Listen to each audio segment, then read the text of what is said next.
Hi everyone, welcome to सिद्धि के वीआईएस academy. स्वागत है आपका सीसेट लेक्चर सीरीज में। आज से हम नया चैप्टर शुरू कर रहे हैं, न्यू चैप्टर, जिसका नाम है सिंपल एंड कंपाउंड इंटरेस्ट। ठीक है जी, तो चलिए शुरू करते हैं। सबसे पहले हम सिंपल इंटरेस्ट से शुरू करेंगे। हमारा टॉपिक क्या है?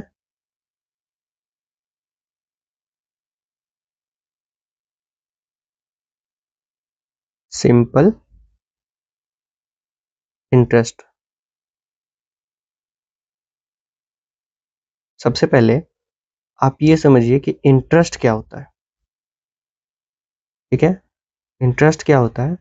When a person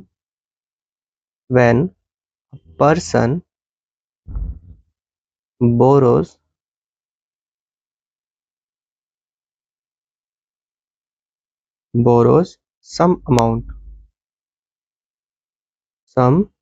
amount of money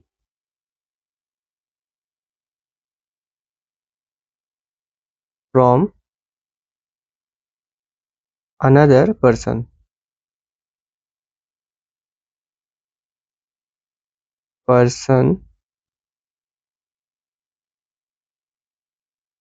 या फिर ऑर्गेनाइजेशन। ठीक है, ऑर्गेनाइजेशन मतलब बैंक मान लीजिए। ठीक है जी, देन द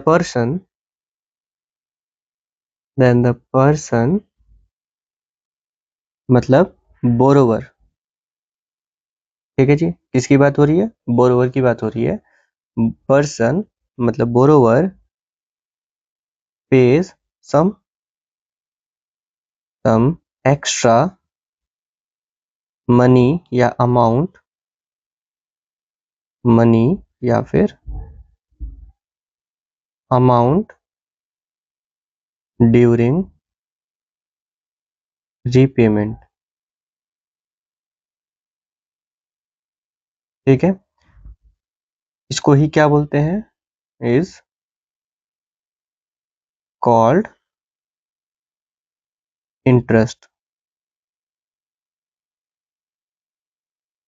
ठीक है जी, अब ये जो इंटरेस्ट है,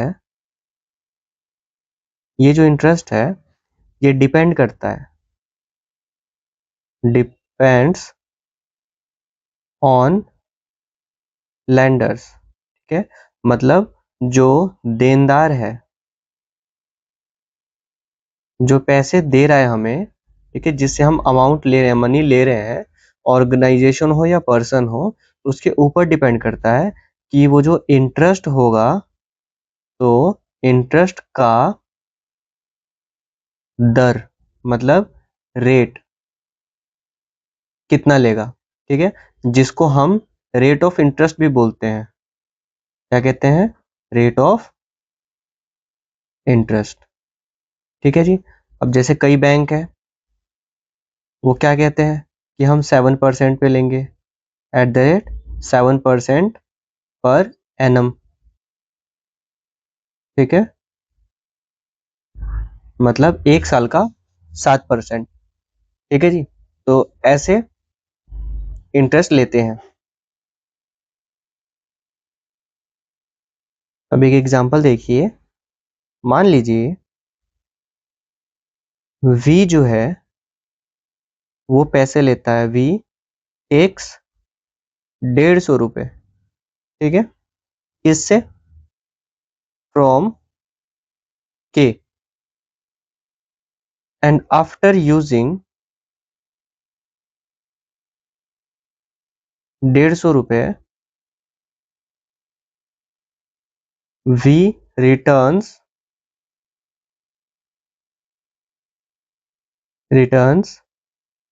₹165। ठीक है, टू किसको? K को। देन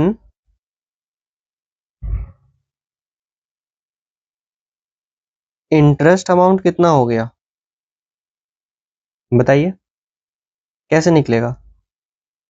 अमाउंट कितना लिया था? 150 रुपये। रिटर्न कितना किया? 165। तो इंटरेस्ट कैलकुलेट करने के लिए हम क्या करेंगे, total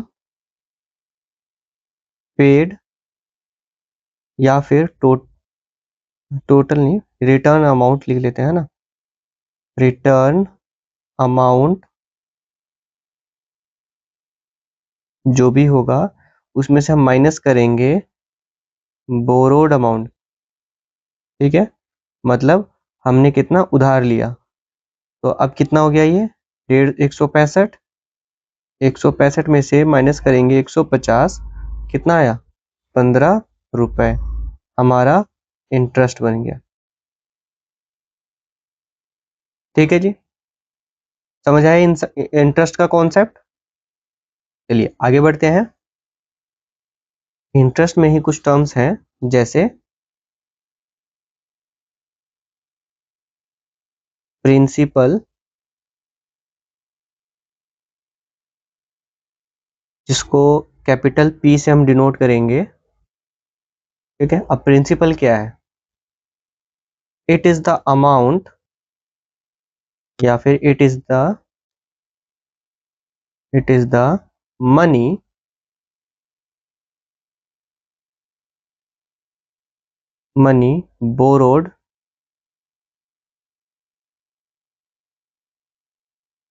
borrowed or deposited for a certain time.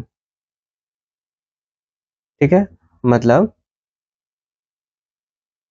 Principal किसको कहते हैं, या प्रिंसिपल अमाउंट किसको कहते हैं, ये वो अमाउंट है, ये वो मनी है जो या तो हमने लिया है या हमने डिपॉजिट किया है। ठीक है, कुछ समय के लिए। तो हमारा जो मेन अमाउंट है वो प्रिंसिपल अमाउंट है। जैसे कि यहाँ पे ये जो 150 रुपये है, ये क्या है, ये है प्रिंसिपल। ठीक है जी, प्रिंसिपल अमाउंट। सेकंड पॉइंट है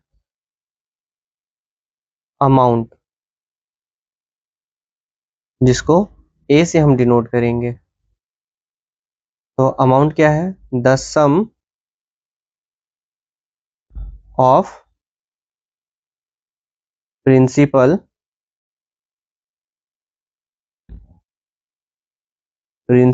एंड इंटरेस्ट, मतलब टोटल की बात कर रहा है ये। ठीक है, amount is equals to principal plus interest. ठीक है जी, नेक्स्ट,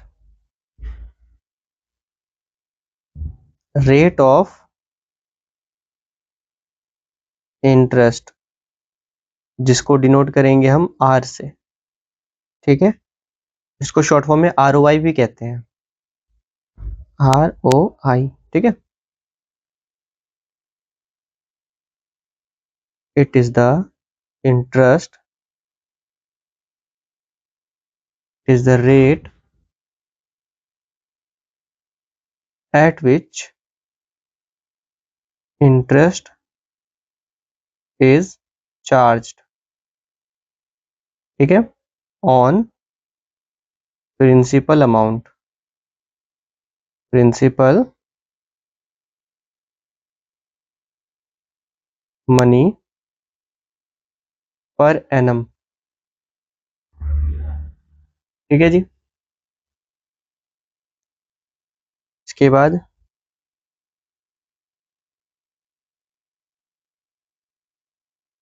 टाइम। टाइम को T से या फिर N से डिनोट किया जाएगा, और N। ठीक है, टाइम क्या है, the period for which the money is borrowed या डिपॉजिटेड। ठीक है जी। देखिए प्रिंसिपल अमाउंट क्लियर हो गया था कि क्या है ये, जो हमने पैसा लिया है या जो पैसा हमने डिपॉजिट किया है, मेन अमाउंट जो हमारा है उसको हम कहते हैं प्रिंसिपल। अमाउंट क्या होता है, अमाउंट होता है सम किसका, प्रिंसिपल का और इंटरेस्ट का, इन दोनों को हम जब ऐड करेंगे प्रिंसिपल और इंटरेस्ट को तो हमारा बन जाता है अमाउंट। ठीक है जी। थर्ड टर्म आता है rate of interest. Rate of interest क्या होता है, वो रेट, ठीक है, जिसपे कि इंटरेस्ट लगाया गया है। ठीक है, और ये इंटरेस्ट किस पे लगा है, प्रिंसिपल पे लगा है, प्रिंसिपल मनी पे पर ईयर। ठीक है, 1 साल का ईयरली लगा है। अब फोर्थ टर्म आता है टाइम। टाइम क्या होता है कि ये जो हमने पैसा लिया है, अमाउंट लिया है या फिर अमाउंट हमने डिपॉजिट किया है, ये कितने समय के लिए किया है उसको हम टाइम कहते हैं। ठीक है, क्लियर हुआ यहां तक। चलिए आगे बढ़ते हैं। अब हमारा कॉन्सेप्ट आता है सिंपल इंटरेस्ट का। सिंपल इंटरेस्ट, ठीक है, नाम से ही समझ आ रहा होगा, इंटरेस्ट वो और सिंपल। इसको डिफाइन कैसे करते हैं, if the interest is calculated on the original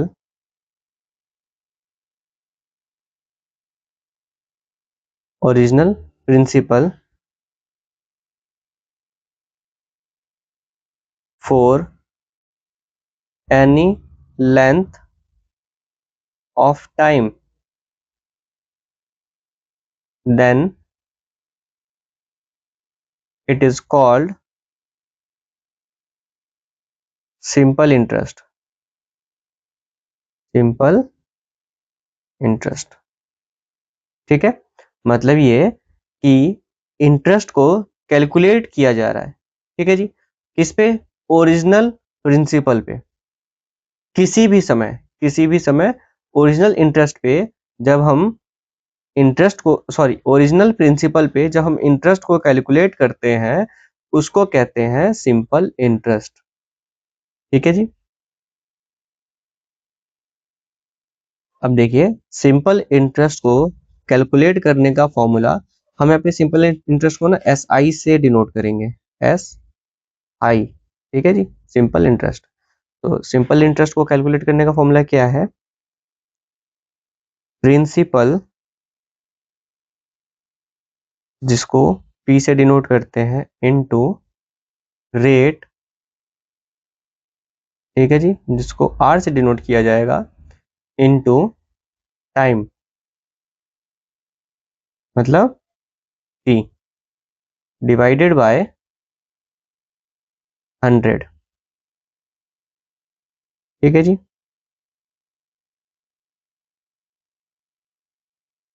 समझ आया, principal into rate into time divided by 100। अब यहाँ पे वेरिएबल्स कितने हो गए, एक, ये दो, ये तीन और ये चार। क्वेश्चन में हमें कितने गिवन होंगे, इनमें से कोई से भी 3 गिवन होंगे, हमें फोर्थ वाला फाइंड आउट करना है। ठीक है जी।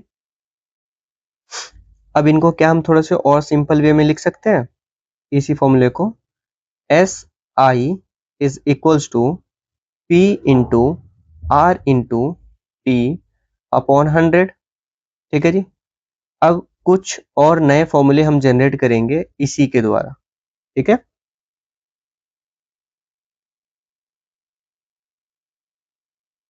Some basic formula. ठीक है जी। देखिए फर्स्ट फॉर्मूला, मान लीजिए आपको प्रिंसिपल निकालना है। ठीक है, तो प्रिंसिपल निकालने के लिए हम क्या करेंगे, S I is equals to P into R into T upon 100। ये है। अब हमारे पास P गिवन नहीं है। ठीक है, तो हमारा फोकस क्या है, P को फाइंड आउट करना। अब हम क्या करेंगे, यहां से 100 को इधर ट्रांसफर करेंगे, यहाँ पे डिवाइड में है, इधर जाके क्या हो जाएगा, मल्टीप्लाई, एस आई इंटू 100 हो जाएगा। Is equals to P into R into T.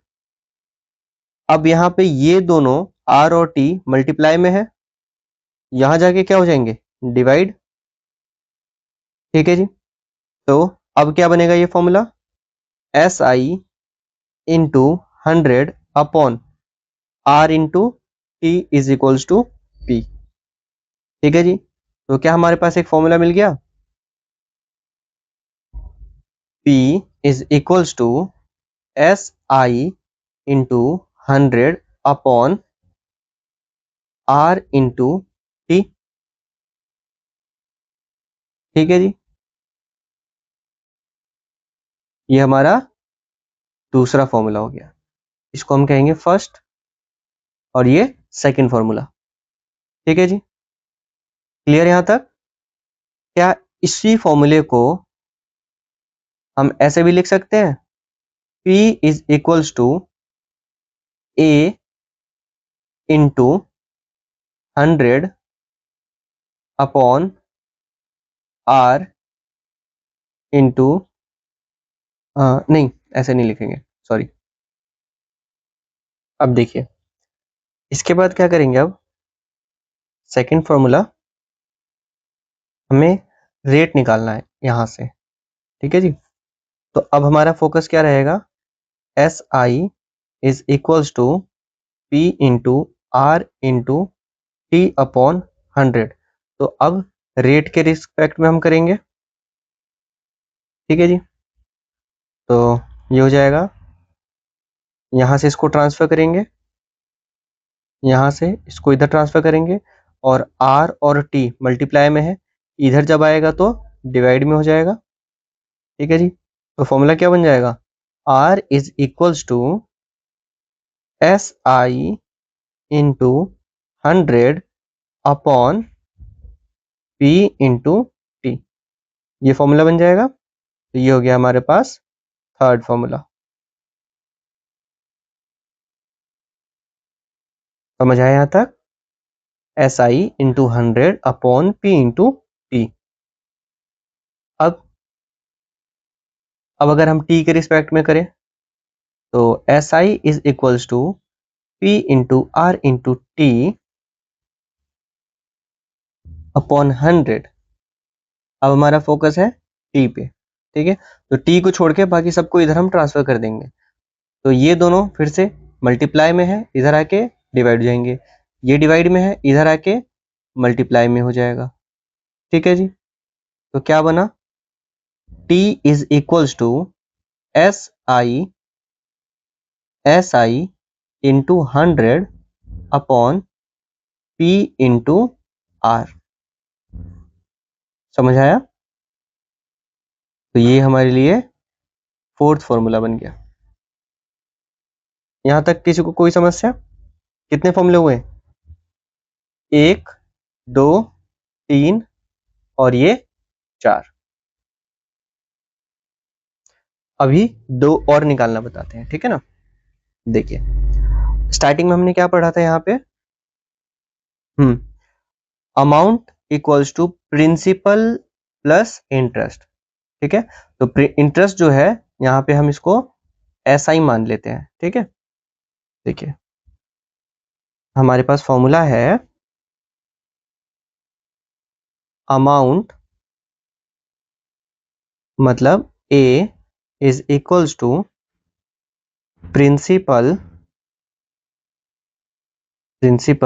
यानी P प्लस इंटरेस्ट।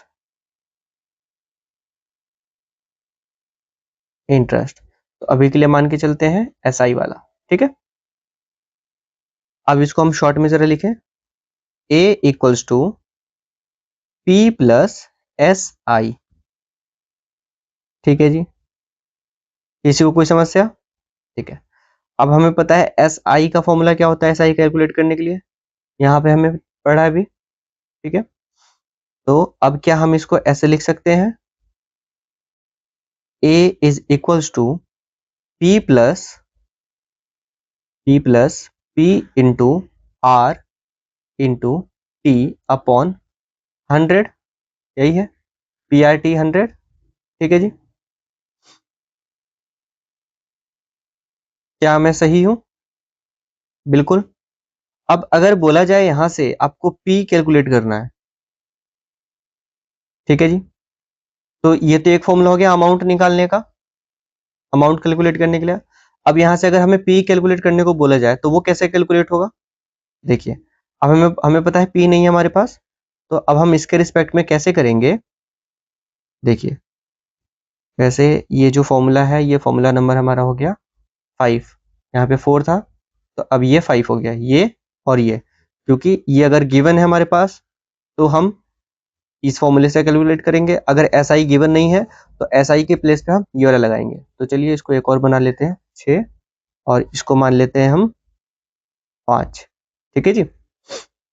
ये सभी आपको नोट करके रखना है। अब नया फॉर्मूला यहाँ पे आविष्कार हो रहा है, A equals to P plus P into R into T upon 100, ठीक है जी। अब क्या करेंगे? अब यहाँ पे लेंगे हम एलसीएम, एलसीएम लेने पे क्या हो जाएगा? 100 आ जाएगा, ठीक है। अब ये हो जाएगा 100 into P plus P into R into T, ठीक है जी। अब अब यहाँ से हम पी को कॉमन लेंगे, दोनों में पी है और हमें पी का पता नहीं है वैल्यू क्या है, पी हमें फाइंड आउट करना है। यहाँ पे ए, यहाँ पर भी ए, तो अब क्या करेंगे? पी को हम कॉमन लेंगे, तो अंदर क्या हो जाएगा? 100 प्लस आर और टी रह जाएगा यहाँ पे, आर इंटू टी अपॉन 100, ठीक है जी। ए, अब क्या करेंगे? अब हम ये करेंगे कि यहां से 100 को इधर ट्रांसफर करेंगे, इधर डिवाइड में है, इधर आके मल्टीप्लाई में हो जाएगा, ठीक है जी। और इनको भी हम इधर ट्रांसफर कर देंगे, यहाँ पे ये लोग मल्टीप्लाई में है पी के साथ, इधर आके डिवाइड हो जाएंगे ए के साथ। तो अब क्या हो जाएगा? ए इंटू 100 डिवाइडेड बाय ये पूरा ब्रैकेट का 100 plus R into T is equals to A, sorry, is equals to P, ठीक है। तो अब हमारे हाथ में फॉर्मूला क्या आ गया? फॉर्मूला आ गया P is equals to A into 100 upon 100 plus R into T, ठीक है जी। तो ये हो गया फॉर्मूला नंबर 7। अब आपके लिए होमवर्क में ये है कि जैसे मैंने यहाँ पर हमने SI से कैलकुलेट किया था R और T को, तो यहाँ पे तो P निकल गया, हमने P कैलकुलेट कर लिया यहाँ पे। अब आपने कैलकुलेट करना है R, और फिर उसके बाद में एक बार R कैलकुलेट करेंगे और फिर एक बार T कैलकुलेट करेंगे, ठीक है। मैं यहाँ पे लिख देता हूँ, कैलकुलेट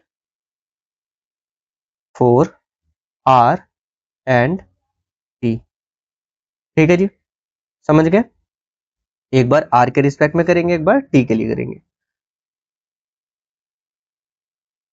चलिए आगे बढ़ते हैं, एग्जाम्पल सॉल्व करते हैं। देखिए एग्जाम्पल नंबर 1 क्या कहता है, यहाँ पे हमें क्या क्या गिवन है और बोला क्या है निकालने के लिए। कहता है कि फाइंड करो SI, ठीक है जी। तो हमें SI गिवन नहीं है, मतलब फाइंड करना है। अब क्या है हमारे पास गिवन, क्या क्या है? P, P कितना है? 1000, R कितना है? 20%, ठीक है जी। और T कितना है?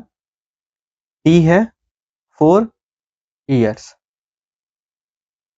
अब SI का फॉर्मूला क्या है? SI equals to P into R into T upon 100, ये फॉर्मूला है SI के लिए। अब मैंने क्या कहा था, यहाँ पे 4 वेरिएबल्स है, 1 2 3 और 4, 4 में से 3 गिवन होगा, तो P R और T तीनों गिवन है। हम फॉर्मूले पुट करेंगे, हमारा फोर्थ निकल जाएगा। तो P कितना है? 1000 इंटू R कितना है? 20 इंटू टाइम कितना है? 4 और नीचे 100, ठीक है। यहाँ पे ये जो परसेंट का साइन है, इसके लिए हमने नीचे 100 यूज कर लिया ऑलरेडी, तो इसको हमने स्किप करना है, ठीक है। आगे इसको सॉल्व करेंगे, कितना आएगा, 2 जीरो से ये 2 जीरो कैंसिल, अब इनको हम मल्टीप्लाई करेंगे तो कितना आएगा, 10 इंटू 20 इंटू 4, मतलब 200 और 4 यानी कि 800 रुपए, 800 हुआ आंसर। क्या है ये, SI, मतलब सिंपल इंटरेस्ट। ठीक है जी, किसी को कोई समस्या है यहाँ तक? ठीक है, next question, find the amount. अब यहाँ पे अमाउंट निकालना है। P हमें दिया है प्रिंसिपल, रेट ऑफ इंटरेस्ट दिया है पर एनम, एंड टाइम दिया है, ठीक है जी। तो हमें अमाउंट निकालना है। अमाउंट निकालने का फॉर्मूला क्या है, A equals to P plus SI हमें गिवन नहीं है, यहाँ पे PRT दिया है, मतलब हमें कौन सा फॉर्मूला यूज करना है, अभी लास्ट में जो हमने जनरेट किया था फॉर्मूला नंबर 6, PRT हमें गिवन है, ठीक है जी। तो इस फॉर्मूले की बजाय हम क्या लिखेंगे, P plus P into R into T upon 100, ठीक है जी। P कितना है, P है 2400, R कितना है 6:2/3,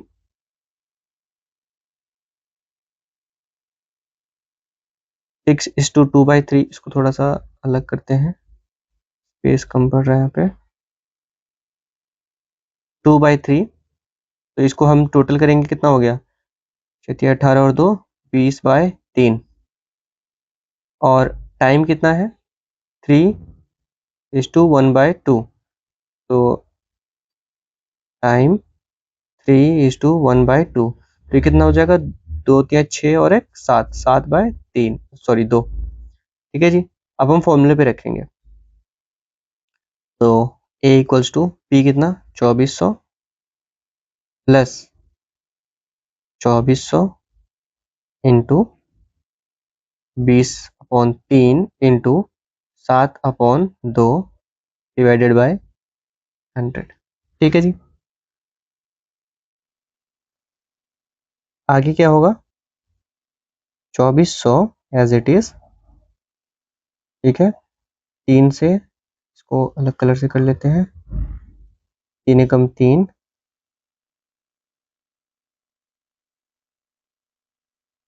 3 8 24, 2 एकम 2, 2 चौक 8, 400 रह गया, ठीक है। तो सिंप्लीफाई होने के बाद में अब यहाँ पे क्या आ जाएगा, 400 इंटू 20 इंटू 7, ठीक है जी, डिवाइडेड बाय 100, एक जीरो से मतलब 2 जीरो से ये 2 जीरो कैंसिल, तो अब कितना हो जाएगा, 2400 प्लस 4 दूनी 8 और 8 सते 56, 560, ठीक है जी।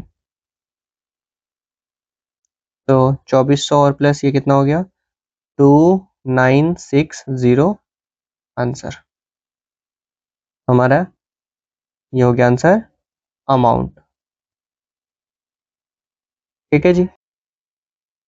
चलिए आगे बढ़ते हैं। देखिए आगे कुछ नोट पॉइंट्स हैं। तो फर्स्ट नोट पॉइंट में क्या कहता है, if rate of interest is half yearly, ठीक है, रेट ऑफ इंटरेस्ट कितना बोलता है, हाफ ईयरली, तो हम रेट कैसे लगाएंगे, जो भी रेट होगा, जो रेट ऑफ इंटरेस्ट गिवन होगा हमें, उसका हम बाय 2 कर देंगे, मतलब डिवाइडेड बाय 2 कर देंगे, तो हमारा हाफ ईयरली निकल जाएगा। हाफ ईयरली मतलब 6 मंथ, ठीक है, 6 महीने का हाफ हो जाएगा, ईयरली रेट ऑफ इंटरेस्ट का बाय 2 कर देंगे तो, और टाइम क्या हो जाएगा 2t, ठीक है जी। If rate of interest is quarterly, अगर क्वार्टरली कहता है तो क्वार्टरली क्या हो जाएगा, 3 महीने, ठीक है, 3 महीने क्वार्टरली, ठीक है जी। अब रेट ऑफ इंटरेस्ट जो होगा उसको हम डिवाइड करेंगे बाय 4, यहाँ पे कितने से कर रहे थे, बाय 2, अब करेंगे बाय 4, और हमारा टाइम क्या हो जाएगा, 4t। ठीक है जी। If rate of interest is monthly, अगर मंथली है तो हम डिवाइड करेंगे फिर 12 से, क्यों, एक साल में कितने महीने होते हैं, 12, इसलिए हम 12 से रेट ऑफ इंटरेस्ट को डिवाइड करेंगे तो एक महीने का निकल जाएगा, और टाइम ड्यूरेशन हो जाएगा हमारा 12t। ठीक है जी। To calculate interest the day on which amount is deposited. ठीक है, अगर कहा जाता है कि जैसे आज 10 तारीख है ना, 10 तारीख है, और नीचे लिख लेते हैं टुडे इज 10, ठीक है, 10 दिसंबर। ठीक है जी।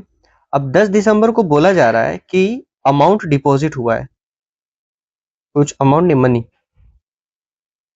मनी क्या हुआ है, डिपॉजिट हुआ है।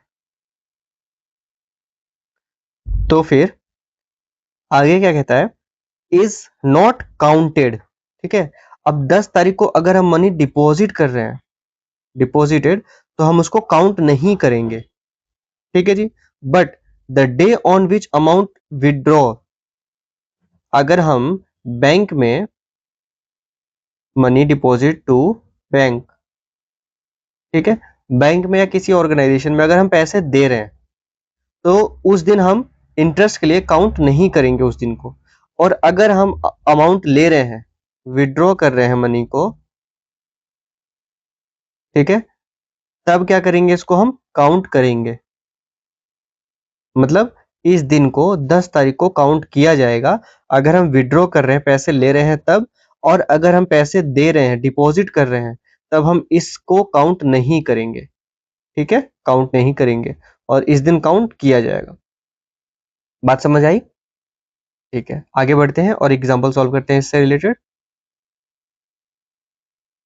देखिए, के टेक्स 3000 फ्रॉम वी, ठीक है, फॉर 2 years, 2 साल के लिए, at a rate of interest 10% half yearly. What amount will paid by K to V after the end of 2 years? देखिए हमारे पास क्या क्या गिवन है इसमें, और क्या कैलकुलेट करने के लिए बोला गया है। ठीक है, K 3000, V, सॉरी V नहीं, R 10%, और टाइम 2 years, इतना हमारे पास गिवन है। और बोला गया है लास्ट में व्हाट अमाउंट, मतलब हमसे क्या पूछा जा रहा है, अमाउंट पूछा जा रहा है। ठीक है, तो अमाउंट हमें फाइंड आउट करना है। ठीक है जी। तो अमाउंट का फॉर्मूला क्या होगा वो बताइए आप, इतने हम आगे देखते हैं। अब देखिए, के जो है, के नहीं, यहाँ पे पी होगा, प्रिंसिपल अमाउंट है ना, ये प्रिंसिपल है 3000 रुपए। तो अब देखिए कि रेट है, रेट क्या है, 10%। 10% क्या बोला है, हाफ ईयरली, हाफ ईयरली मतलब 6 मंथ का, 6 मंथ पे इंटरेस्ट लगा रहा है, ना कि पर ईयर। ठीक है, तो 10% हाफ ईयरली इंटरेस्ट लग रहा है, तो हम क्या करेंगे इसको, यहाँ पे क्या आपने पढ़ा था कि if rate of interest is, sorry, if rate of interest is half yearly, then the rate is R/2। अगर हाफ ईयरली है तो R/2 हो जाएगा, मतलब 10/2, दैट इज 5%। ठीक है जी। मतलब ये जो अमाउंट हमें गिवन है, ये है ईयरली, ये ईयर का है, 1 ईयर का। ठीक है जी। तो हमें रेट ऑफ इंटरेस्ट क्या है, हाफ ईयरली बोला है अप्लाई करने के लिए, तो हमने हाफ ईयरली निकाल लिया। बात समझ आई? तो अब हमारा आर जो है वो ये है। अब आगे देखिए, टी क्या बोला है, टाइम 2 इयर्स, तो हाफ ईयरली जब हम कैलकुलेट कर रहे हैं तो हमारा टी कितना हो जाएगा, टी हो जाएगा 2t। ठीक है, तो 2t, तो 2t बोला है तो 2 इंटू टी कितना है, 2, तो ये कितना हो गया, 4। ठीक है, तो हमारा टाइम हो गया 4, ठीक है जी, जिसको हम टी कहते हैं। समझ आया यहाँ तक? अब बारी आती है फॉर्मूले की। तो फॉर्मूला हम क्या इस्तेमाल करेंगे? अमाउंट निकालने के दो फॉर्मूले हैं, एक तो है P प्लस एस आई और दूसरा एस आई को ही हम ओपन कर देंगे, तो P plus P into R into T upon 100। तो हम इन दोनों में से कौन सा इस्तेमाल करेंगे? बिल्कुल इस वाले को। क्यों? क्योंकि हमें P, R और T गिवन है, एस आई गिवन नहीं है। तो अब फॉर्मूले में हम अप्लाई करेंगे, A equals to P plus P into R into T upon 100, that is P कितना है? 3000, 3000 प्लस फिर से 3000 इंटू आर कितना है? ये आर है 5 इंटू टी है 4 डिवाइडेड बाय 100। 2 जीरो से 2 जीरो कैंसिल, तो अब कितना हो गया? 3000 प्लस 30 इंटू 5 इंटू 4, 3000 प्लस 5 चौक 20 और 20 और 30 कितना हो गया? 600, ठीक है जी। तो ए कितना हो जाएगा? ए इक्वल्स टू 3600, ये हो गया रुपीज 3600 हमारा फाइनल आंसर, ठीक है जी। मतलब के will pay 3600 after end of 2 years, ठीक है जी। किसी को कोई समस्या? समझ आया अच्छे से? ठीक है, चलिए आगे बढ़ते हैं, कुछ इंपॉर्टेंट स्पेशल टेक्निक्स की ओर आगे बढ़ते हैं। देखिए फर्स्ट टेक्निक क्या कहता है, if sum money becomes n times in t years at simple, then formula for calculating rate of interest will given as this। यहाँ पे सिंपल इंटरेस्ट होगा, ठीक है जी। क्वेश्चन मतलब टेक्निक समझ आया कि क्या कह रहा है? अगर क्वेश्चन में गिवन होगा कुछ अमाउंट, ठीक है, कुछ मनी हमने डिपॉजिट किया, यहाँ पे लिख लेते हैं, इफ सम मनी डिपॉजिट, ठीक है, फॉर 3 years, कुछ साल के लिए हमने डिपॉजिट किया और वो क्या बन गया? बिकम्स n टाइम्स, मतलब ये जो मनी है इसका, इस मनी को हम क्या बोलेंगे? प्रिंसिपल। क्या बोलेंगे? प्रिंसिपल। तो ये जो प्रिंसिपल है इनटू कर देंगे n, तो मतलब इतना अमाउंट बन गया, उसको अमाउंट कह सकते हैं, है ना। तो इतना अमाउंट बन गया। तो अब ये किस पे बना है? सिंपल इंटरेस्ट लगा है इसमें। Then formula for calculating rate of interest will given as, तो हमें इस पे रेट ऑफ इंटरेस्ट निकालना होगा इसमें। तो वो रेट ऑफ इंटरेस्ट निकालने का फॉर्मूला क्या है? सबसे पहला फॉर्मूला ये है, ठीक है, ये हमारा फर्स्ट फॉर्मूला है। इसके बाद ये सेकंड फॉर्मूला है, ठीक है जी, और ये थर्ड फॉर्मूला है। समझ आया?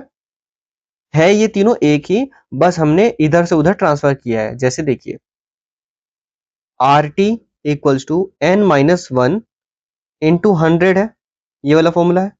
अब यहां से अगर यहाँ पे क्या टी क्या है? मल्टीप्लाई में है, मतलब आर इंटू टी है। अब इस टी को अगर हम यहाँ भेजें, सॉरी आर को, यहाँ पे क्या है? मल्टीप्लाई में है, यहाँ जाके क्या हो जाएगा? डिवाइड में हो जाएगा। तो T is equals to N minus one into 100 upon क्या, आर को भेज रहे हैं ना, तो नीचे आ गया आर, तो ये वाला फॉर्मूला बन गया। सिमिलरली अगर हम टी को इधर भेजते हो तो ये वाला फॉर्मूला बन जाता। ठीक है जी। और अगर एन के रिस्पेक्ट में निकालना हो तो एन के लिए हम क्या करेंगे, एन के लिए देखिए आर, इस वाले पे हम फोकस करते हैं, ठीक है। R T is equals to N minus 1 into 100। यहाँ पे ये मल्टीप्लाई में 100, इधर जाके क्या हो जाएगा, डिवाइड में हो जाएगा। तो R T upon 100 is equals to N minus 1। अब यहाँ पे माइनस 1 है, 1 जो है माइनस में इधर जाके क्या हो जाएगा, प्लस में हो जाएगा। तो R T upon 100 plus 1 is equals to N. तो ये हो गया हमारे पास फोर्थ फॉर्मूला। ठीक है जी, ये हमारे पास फोर्थ फॉर्मूला हो गया। अगर हमें एन निकालना हो तो, बात समझ आई? ठीक है, एक एग्जांपल देखते हैं इसका, अच्छे से और क्लियर हो जाएगा। अ सम ऑफ मनी बिकम्स 4 टाइम्स। ठीक है, 4 टाइम्स मतलब एन हमारे हमारे पास 4 दिया हुआ है, इन 20 ईयर्स। टाइम कितना है, t इक्वल्स टू 20 गिवन है। Find the rate of interest, तो हमें रेट ऑफ इंटरेस्ट निकालना है। ठीक है जी, फॉर्मूला क्या था, R T is equals to N minus 1 into 100। ठीक है, ये फॉर्मूला था आर टी एन माइनस 1 100। अब यहाँ पे वेरिएबल्स कितने हैं, 1 2 और ये 3। 3 में से 2 गिवन होना चाहिए हमारे पास। तो देखिए एन गिवन है और टी गिवन है, आर निकल जाएगा आराम से, बिल्कुल। तो अब हम फॉर्मूला क्या लगाएंगे, निकालना है क्या हमें, आर फाइंड आउट करना था, तो आर के लिए ये फॉर्मूला, मतलब हम टी को इधर ट्रांसफर कर देंगे। तो R is equals to N minus 1 into 100 upon upon T.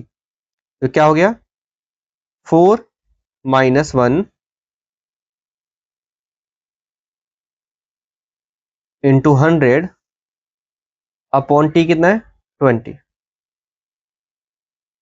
कितना हो जाएगा, 4 minus 1 3 into 100 upon 20।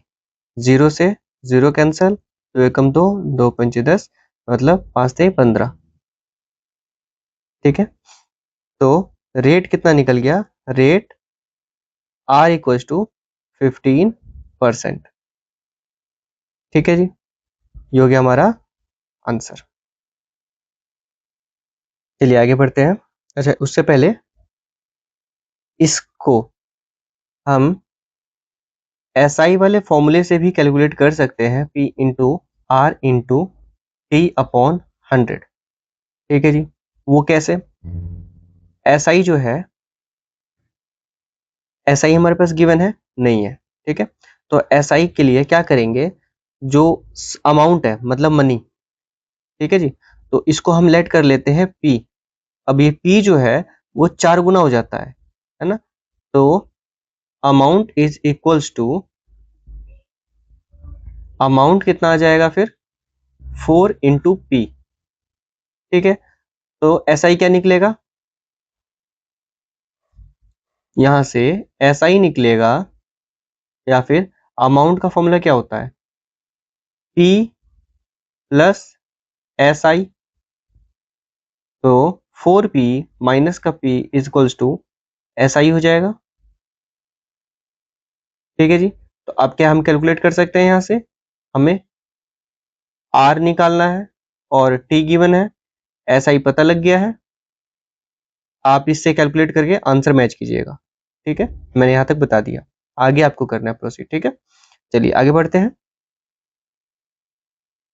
Technique number 2, if sum if a sum of money at certain rate of interest becomes n times in t1 years and m times in t2 years, then, कहने का मतलब अब यहाँ पे दो वो किया गया है, कुछ रेट ऑफ इंटरेस्ट लगाया जा रहा है और कह रहे हैं कि एक साल में तो वो अमाउंट n टाइम हो रहा है, यानी कि p इंटू n हो रहा है इन फर्स्ट ईयर। ठीक है जी। और वही अमाउंट सेकेंड ईयर में कितना हो जा रहा है, P into M in second year. ठीक है जी। तो उसको कैलकुलेट करने का फॉर्मूला ये है, if sum of money in a certain time becomes n times at r1 rate of interest and m times in r2 rate of interest, then r2 is equals to this formula। ठीक है। अब इसका use जो है वो अच्छे से हम क्वेश्चन में समझेंगे। देखिए, a sum becomes 2 times, दोगुना हो गया, यानी कि n जो है वो है 2। ठीक है। इन 5 years मतलब ये हो गया हमारे पास t1 at a certain rate of interest, कुछ रेट ऑफ इंटरेस्ट है। अब यहाँ पे रेट ऑफ इंटरेस्ट रिवील नहीं किया है, तो मतलब हमारा फर्स्ट वाला फॉर्मूला लगेगा। ठीक है। Find the time in which same amount will become 8 times at the same rate of interest.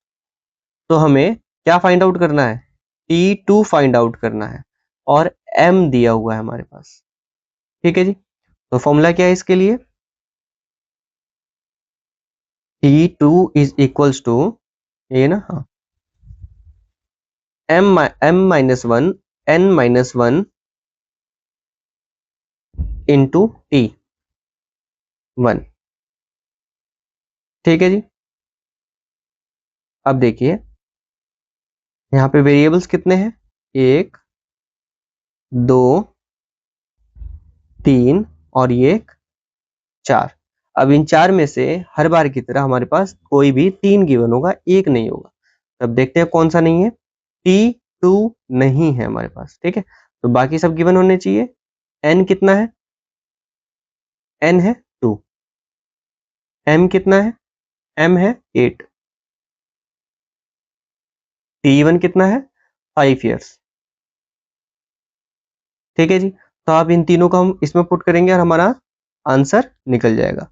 तो T2 is equals to m कितना है 8, 8 माइनस वन अपॉन n कितना है 2, 2 माइनस वन इंटू T1 कितना है 5 is equals to 8 minus one 7, 2 minus one 1 into 5। तो T2 कितना हो गया, 7 बच्चे 35, 35। तो हमारे पास T2 निकल गया 35 ईयर्स,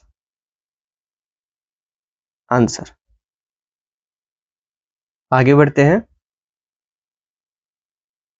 देखिए, इसमें क्या कहता है, if certain sum p in a certain time t amount A1 हो जाता है at rate of interest R1% and same sum amount to A2 at rate of interest R2 in some time, same time, then इसमें एक amount लिया है, एक time लिया है, और एक बार कहता है कि अमाउंट इतना बनता है इस रेट ऑफ इंटरेस्ट पे। ठीक है। अब सेम अमाउंट जो है वही P दूसरे रेट ऑफ इंटरेस्ट पे इतना अमाउंट बन जाता है सेम टाइम में। ठीक है। तो उसको कैलकुलेट करने का फॉर्मूला पहला ये है P निकालने के लिए, और दूसरा ये है T निकालने के लिए। ठीक है जी। कोई समस्या? ठीक है। If rate of interest is uniform, अगर रेट ऑफ इंटरेस्ट यूनिफॉर्म है मतलब सेम है in above mention condition and time is variable, और टाइम जो है वो चेंज हो रहा है। यहाँ पे क्या था, टाइम सेम था, और रेट ऑफ इंटरेस्ट क्या है, वेरिएबल है, मतलब चेंज हो रहा है, यहाँ R1 यहाँ R2। ठीक है जी। तो ये फॉर्मूला यूज हुआ, ये फॉर्मूला निकल के आया हमारे पास। और अगर इस कंडीशन में सेकंड कंडीशन कहता है, इसको कर देते हैं केस 1, और ये हो गया केस 2। ठीक है। तो इस कंडीशन में क्या होता है कि टाइम जो है वो वेरिएबल है और रेट ऑफ इंटरेस्ट जो है वो यूनिफॉर्म है। तो इस केस में हमारे पास ये फॉर्मूला निकल के आता है। ठीक है जी। Where T1 and T2 are time for first and second condition respectively. ठीक है जी। दोनों के लिए T1 T2 जो है वो टाइम को डिनोट कर रहा है। और यहाँ पे R1 R2 rate of interest को डिनोट करता है। क्वेश्चन देखते हैं और अच्छे से क्लियर हो जाएगा। A certain amount in certain time becomes 500। ठीक है, मतलब A1 गिवन है हमारे पास, 500 हो गया। Eight rate of interest R1 given है 8%। ठीक है जी। Per annum SI simple interest लग रहा है and the same amount to 200 रुपए, और वही प्रिंसिपल अमाउंट जो है वो फिर कितना बनता है, A2 इक्वल्स टू 200 रुपए at the rate of interest 2%, मतलब R2 equals to 2%। Find the sum and time, तो मतलब उस प्रिंसिपल को निकालना है, मतलब P बोले तो प्रिंसिपल। ठीक है जी, प्रिंसिपल और टाइम दोनों फाइंड आउट करना है इसमें। तो अब ये बताइए फॉर्मूला कौन सा यूज होगा, कंडीशन 1 का या कंडीशन 2 का? बिल्कुल कंडीशन 1 का यूज होगा। क्यों? क्योंकि हमारे पास R2 और R1 दिया हुआ है, वो भी वेरिएबल कंडीशन में, टाइम सेम है। ठीक है जी। तो अब फॉर्मूला हम अप्लाई करते हैं, P इक्वल्स टू, क्या फॉर्मूला है, A2R1 minus A1R2, A2R1 minus A1R2 upon R1 minus R2। ठीक है जी, ये फॉर्मूला है। अब इस फॉर्मूला में हम इनको पुट करते हैं। A1 A2 R1 R2 सभी गिवन है। A2 कितना है 200 इंटू R1 कितना है 8 माइनस A1 कितना 500 इंटू R2 कितना 2 अपॉन R1 कितना 8 माइनस R2 2। ठीक है जी। अब क्या हो गया, 8 और 2 16, 8 इंटू 2 1600 माइनस 5 इंटू 2 1000, 1000 हो गया। अब 8 माइनस 2 6। अब क्या होगा, 1600 में से 1000 माइनस करेंगे तो आएगा 600 डिवाइडेड बाय 6। तो ये कितना हो गया, 6 कम 6 मतलब 100। हमारे पास P निकल के आ गया 100। ठीक है जी। अब T निकालना है, तो T के लिए फॉर्मूला क्या है, A1 minus A2 divided by A2 R1 minus A1 R2। A1 कितना 500 minus 200 upon 200 into 8 minus 500 into 2। ठीक है जी। अब ऊपर कितना हो गया, ये 300, 300 डिवाइडेड बाय 8 2 फिर से 1600 minus 1000 is equals to 300 divided by 1600, तो ये हो गया 600। फिर से 2 जीरो से 2 जीरो कैंसिल, 3 एकम 3 3 दूनी 6, मतलब 1/2। ठीक है जी, 1/2 ईयर। तो 1 मिनट, 1/2 कैसे होगा, यहाँ पे इंटू होगा 100। ठीक है जी, यहाँ पे पूरे को इंटू करेंगे हम 100 से।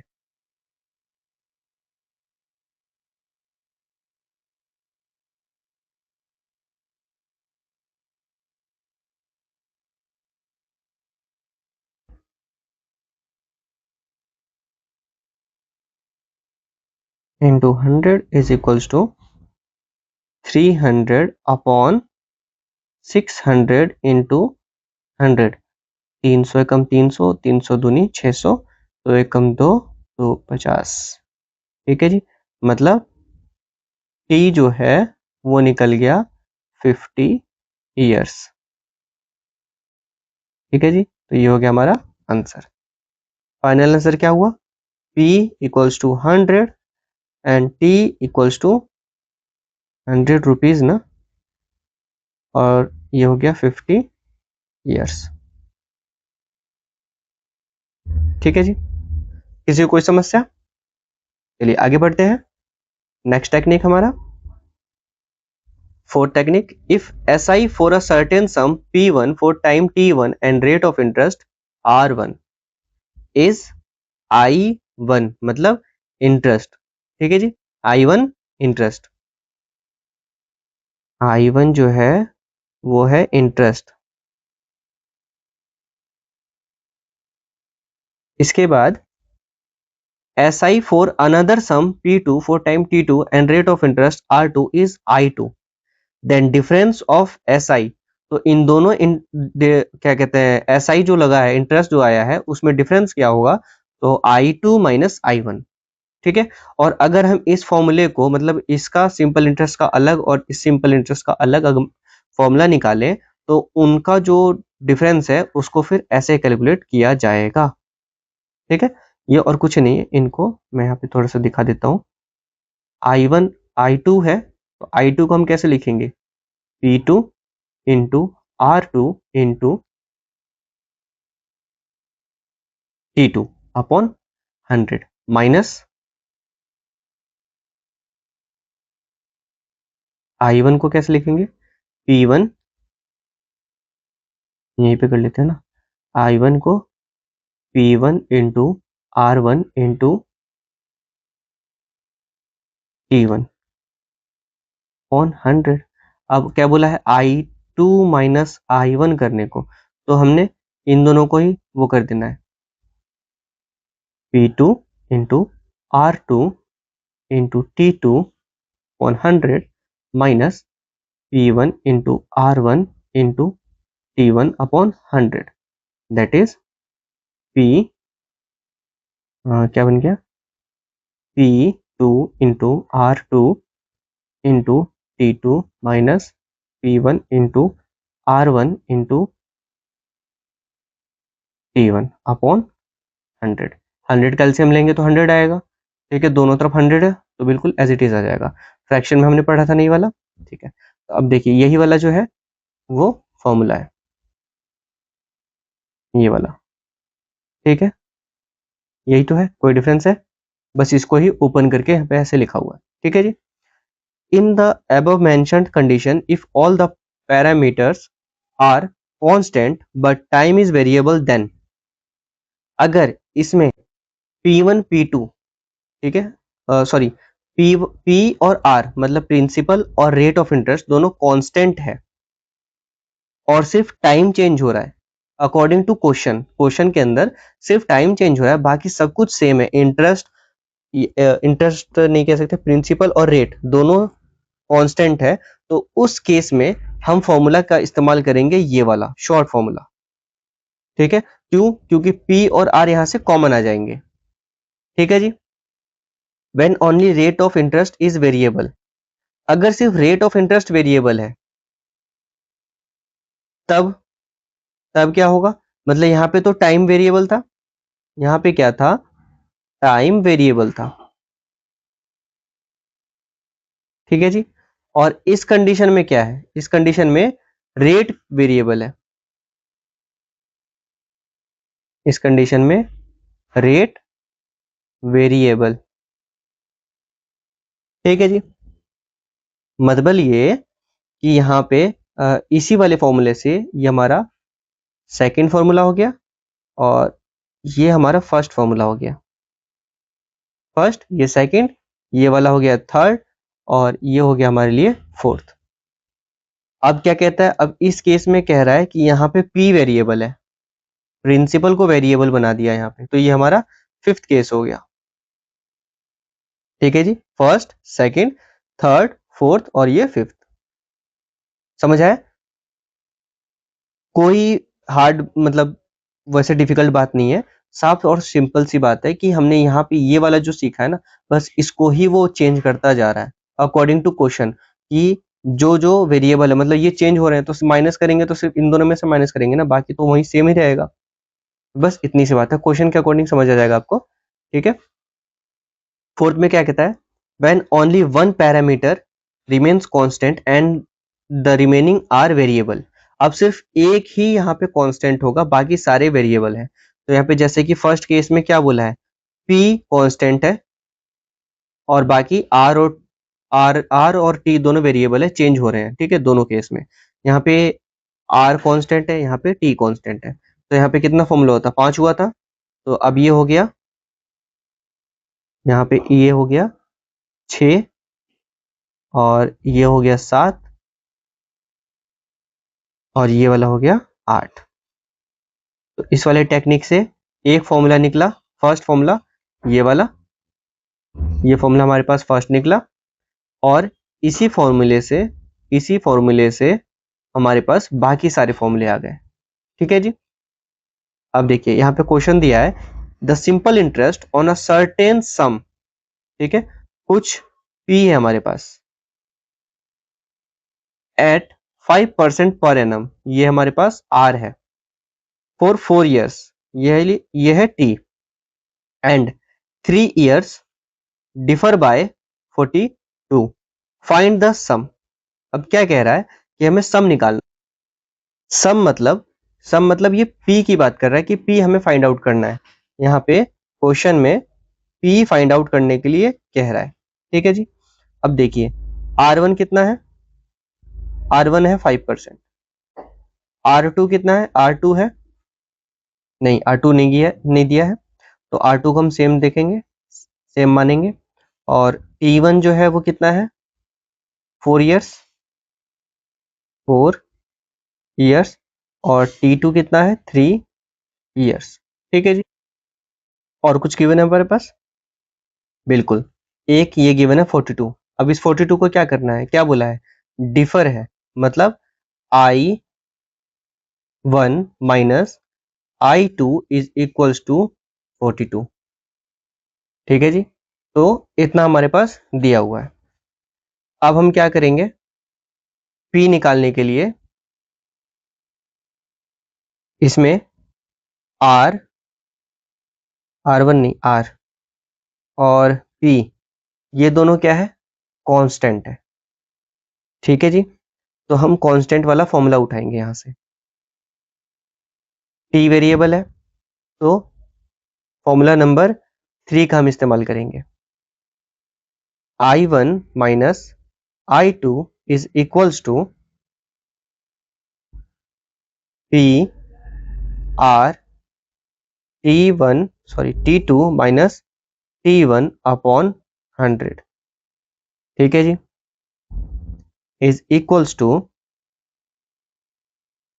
यहां से ही करते हैं, 42 I1 minus I2 minus I1 होगा। ठीक है जी। तो कितना है, I2 minus I1 42 is equals to P कितना है, P नहीं पता, तो एज इट इज रहने देंगे। R कितना है, P इंटू R है 5, minus T2 minus T1, T2 कितना है 3 और T1 है 4, तो 3 माइनस का 4। अच्छा, यहाँ पे अगर 3 में से माइनस 4 करेंगे तो माइनस में हमारा आंसर आएगा, तो इसलिए हम इसको चेंज करते हैं, T2 ये T1। ठीक है जी। तो 4 माइनस 1 हो जाएगा, 4 माइनस 1 अपॉन 100। यहाँ तक किसी को कोई समस्या? देखिए 42 is equals to P into, अब ये क्या होगा, यहाँ से इसको डिवाइड कर देंगे, 5 एकम 5 और ये हो जाएगा 20। ठीक है। ओ एक मिनट, यहाँ पे 1 नहीं, यहाँ पे 3 होगा ना। अब 4 माइनस 3 कितना हो गया, 1 अपॉन 20। अब यहाँ से ये जो 20 है इसको हम इधर सेंड करेंगे, तो यहाँ पे डिवाइड में इधर जाके मल्टीप्लाई हो जाएगा। तो 42 into 20 is equals to P। तो P कितना आ गया, 42, 4 दूना 8, 2 दूना 4, 400, 840 रुपए, 840 रुपए। ये हो गया हमारा आंसर फाइनल। ठीक है जी। समझ आया? अगर क्वेश्चन में आपको ऐसे ही पहले यहाँ पे 4 दिया है, 4 इयर्स और फिर 3 इयर्स दिया है, तो हम T1 और T2 इसको कंसीडर किए थे। लेकिन अगर हम इसको माइनस में लेके रखते तो हमारा आंसर तो माइनस में आता, और माइनस में नेगेटिव हमारा अमाउंट हो नहीं सकता, है ना? इसीलिए हम इसको अपने अकॉर्डिंग मॉडिफाई कर लेंगे ताकि हमारा आंसर माइनस में ना आए। ठीक है? क्वेश्चन में कई बार ये आगे पीछे घुमा देता है ताकि हमारा आंसर गलत हो जाए, लेकिन हमें ध्यान रखना है कि हमारा अमाउंट जो है वो कहीं माइनस में नहीं आएगा। ठीक है? और खास तौर पे इंटरेस्ट और पैसों के लेन-देन में तो माइनस में तो बिल्कुल नहीं आना चाहिए। ठीक है जी? यहाँ तक समझ आया अच्छे से? ठीक है। अब देखिए, आज की क्लास में सिंपल इंटरेस्ट और इंटरेस्ट क्या होता है ये हम पढ़ चुके हैं। ठीक है जी? इससे related techniques 1 to technique number कितना था, 4, है ना? टेक्निक नंबर 4 तक कंप्लीट हो चुका है, कंप्लीट हो गया है। ठीक है जी? आज की क्लास में हम इतना ही करेंगे। नेक्स्ट क्लास में हम टेक्निक नंबर 5 से शुरू करेंगे। ठीक है? 5 ऑनवर्ड। तब तक के लिए आप आज जो पढ़ाया गया है इसको रिवाइज कीजिए, और इससे रिलेटेड अगर कोई आपके पास क्वेश्चन मिलते हैं या बुक है तो उसमें से क्वेश्चन प्रैक्टिस कीजिए।